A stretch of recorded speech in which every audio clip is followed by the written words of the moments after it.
Okay, this is a quick tip. I get asked a lot about, how I get my camera settings and things like that. I don't use the metering. I use histogram 100%, and I'll tell you why. Because if you try to center meter, you can blow out the sky, get tons of hot spots everywhere. And if you depending on center meter on everything you do, my view is this: you might as well just put it in auto. Auto's going to put it in center meter for you faster than you can. So I don't go by the metering system whatsoever. I go by histogram 100%. And the reason being is digital camera is opposite than film is. With film, you had to expose for the highlights, and expose for the shadows, my bad.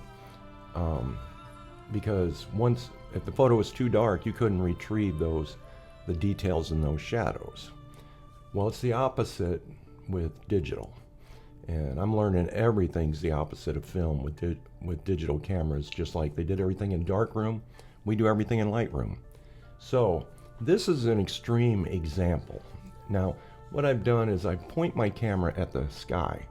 Now, obviously, there's an object here I'm going to want, but I want to expose for the sky. So I adjust my histogram, and if you look up here, this histogram will match what's in my camera. And I've pulled it away. Look, everything's zeroed out. Exposure. I'm going to push this over there to where the highlights are coming over there. And of course, there's a white truck here and what have you. And what I'm trying to do is reserve what's in the skies, because if you blow out your skies, you lose a lot of the ambient light, you lose a lot of the emotion of the photo in the first place. Now, if it was film, I would have to push all the way over here so I could get my truck to show up. But in digital, look what happens if I concentrate on my truck showing up. I've lost all my sky. Even if I bring down these highlights, it's still not as in depth, however you want to say it. So I shoot to preserve every highlight regardless what happens in the shadows. Now, with that being said, I can retrieve anything in the shadows at any time. And this shadow sliders lets you do that. So I can push that there.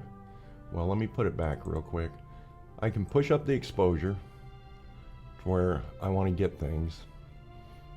Let's say, see the spike up there? And then when I push this shadow slider, see how the shadow slider brings up everything that was missing? And I was able to save my highlights. So, and that's how I work with everything. I don't panic if my photo looks dark when I'm out in the field. I panic if I got spikes over in the highlights. Now that I drop those highlights, I can bring this up a little more, and I can push the whites as well. And all those details are there. So, and then if I wanted to color it, I'll end up getting something like this. So that's why I never use metering. So I hope this helps, and give it a try and let me know what you think of it. Have a good day.